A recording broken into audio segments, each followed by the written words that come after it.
My brother Ted killed himself in Moose Jaw, Saskatchewan on December 11th, 1969. He was 16.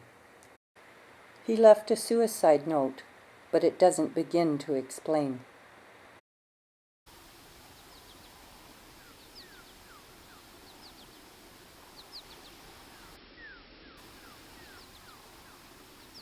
We were 3 siblings. I'm Paula, the eldest. Ted was second born. Ernie's the youngest. As kids, our home life in Saskatchewan was scary with alcohol and violence. Our fashion-conscious parents, Sylvia and Ervil, seemed oblivious to the effects of domestic violence on their children. Looking good mattered. However, public glamour disappeared behind closed doors. Ervil was an abusive alcoholic and a bully. Sylvia was a former New York fashion model and battered wife who, despite having 3 kids, still managed to host fashion shows and a daily TV cooking show. Based on their priorities and choices, some might describe our parents as narcissistic. But I know my mother did her best. I guess everyone does the best they can with what they know in the moment. Although Sylvia was loving in many ways, she didn't protect her children. She was afraid of being kicked out with 3 kids she'd have to support. Moose Jaw didn't have transition homes for battered women back then. Because Sylvia was famous for her TV show in Moose Jaw, our family projected a glamorous image. This nuclear family photo in the Zion United Church Bulletin gave me my first personal awareness about hypocrisy. Even the way Ted's death was reported in the local newspaper was a cover-up.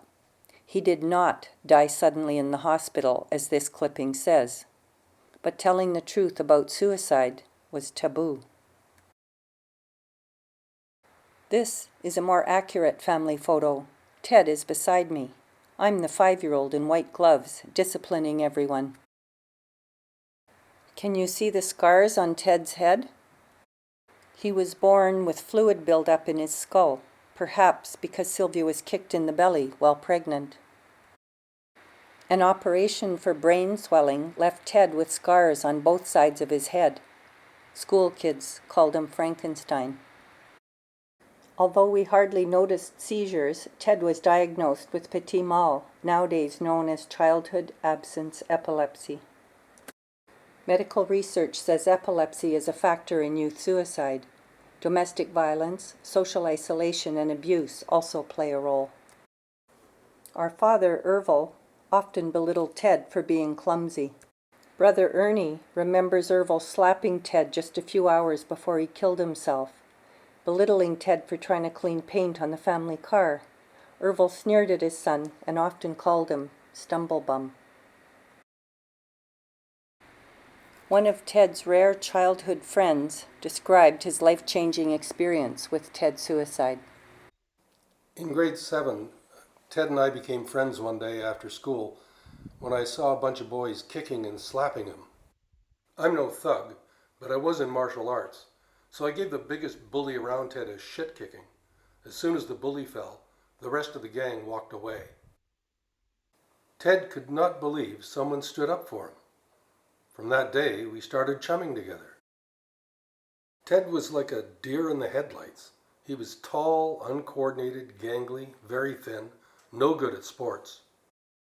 Because I had martial arts training, Ted saw me as his protector. I knew he had a bad home situation, so we just hung out at my house, talking and watching TV. It was his safe house. I had a wonderful, stable, loving home, and Ted was included in our family activities. My parents really liked him. My sister and I were both adopted. Ted was like the extra son. One day in December 1969, Ted and I had a fight. I don't even remember what it was about.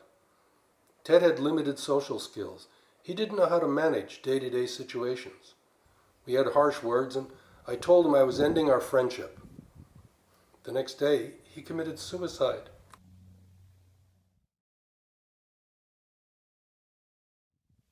My self-blame about Ted's suicide has greatly affected my whole life.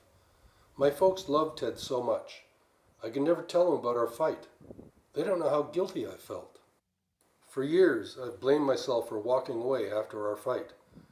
When the stable support of my home and parents was pulled away, when Ted and I stopped chumming, I think he lost hope. I think ending our friendship was a trigger in Ted's suicide. I keep thinking that Ted would be alive today if we had not fought. His suicide changed me forever. I've never married. I never let anyone close to me. By the time my brother committed suicide, I'd already run away. Home life was so ugly, I was thinking of killing myself. Instead, I started an affair with my 35-year-old art teacher. I was 17 when I ran away with him to Montreal. The teacher couldn't get a job there, so I supported him by clipping poodles. As a teenage girl, running away with an older male teacher saved my life.